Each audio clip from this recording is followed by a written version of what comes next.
вокально-инструментальный ансамбль «Дэнс-рок капелла» под управлением Анатолия Аринина существует более 20 лет и является одним из старейших коллективов Чувашской республики. В народе коллектив не без национальной гордости называют чувашские песняры за то, что группа исполняет старинные чувашские песни в новой современной инструментальной обработке, благодаря чему произведения обретают новую жизнь и начинают звучать интересно и зажигательно. Знает и любит коллектив и за пределами региона. В Москве в доме Ростовых состоялся творческий вечер Анатолия Аринина и «Дэнс-рок капеллы» с исполнением самых лучших песен. Настоящим событием стало вручение музыканту нагрудного знака почета Министерства культуры Российской Федерации за вклад в российскую культуру. Вручал почетный знак председатель Российского книжного союза Сергей Степашин.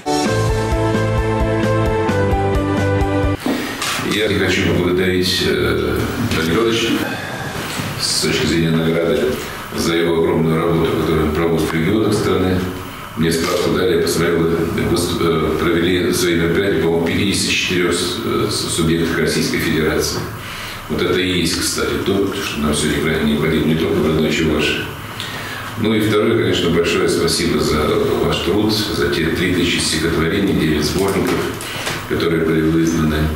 Я благодарю Сергея Александровича, его фонд, и Галину Николаевну, и вас за то, что в период пандемии вы, насколько я знаю, провели 14 такого рода информационных программ для того, чтобы все-таки люди почувствовали, что они не самоизолировались с точки зрения борьбы с болезнями, но и, в общем-то, они остаются в едином культурном пространстве. Я искренне признателен вам за вот ту вашу работу, которую вы начали вести еще с начала 90-х годов активно. Вот. Насколько я знаю, комитет творческих инициатив, даже ваша инициатива была первой. Потом уже появилась у нас и Сириус, и Таврида, и все остальное. Вот в современное время. Сейчас где-то это стало модным, хотя мы сейчас пытаемся поменять идеологию. Поэтому я еще раз признателен за возможность встретиться с вами и исполнить, вручить достойную награду. Российский книжный союз представил. К этой награде я, с вашего позволения, зачитаю приказ министра культуры. Я, кстати, член коллегии Министерства культуры, поэтому Ольга Борисовна Любимова нас сразу поддержала. И награждение награды Министерства культуры наградить нагрудным знаком Министерства культуры России за вклад в российскую культуру Аринина Анатолия Николаевича, председателя русского отделения Союза писателей Чувашской Республики.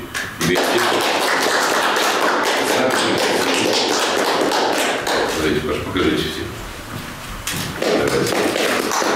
Анатолий Аринин – поэт, прозаик и музыкант. Им создано более 500 песен. Его перу принадлежат 10 поэтических сборников, ряд трудов по философии, психологии, праву. Так что это очень ценный вклад в развитие культуры и сохранение традиций. И, разумеется, осуществить это невозможно без помощи преданных друзей. Я радуюсь, что в моей жизни след, вот этот человеческий след людей, которые составляют богатство моей жизни, именно люди составляют богатство нашей жизни, он очень, я бы сказал, аксиологический, ценностный для меня. Я горжусь тем, что у меня есть такие друзья, и я рад тому, что вы, как люди, которые приняли участие и в моей жизни, и в моем творчестве, что вы вдохновляли меня, что вы были рядом, что мы поддерживали друг друга. Я очень рад вам. Я рад видеть вас сегодня, рад улыбаться вам и рад подарить вам самые счастливые минуты. Спасибо вам большое.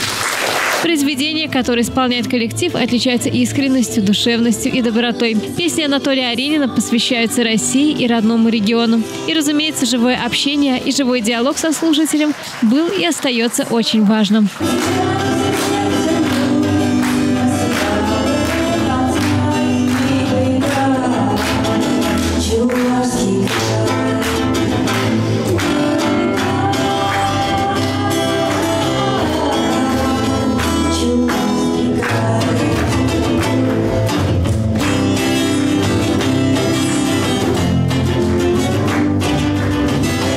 Творческий вечер Анатолия Аринина и «Дэнс-рок капеллы» прошел на ура. Зрители были в восторге от его песен и стихов. И, конечно же, самая большая награда для музыкантов – это искренние и продолжительные аплодисменты.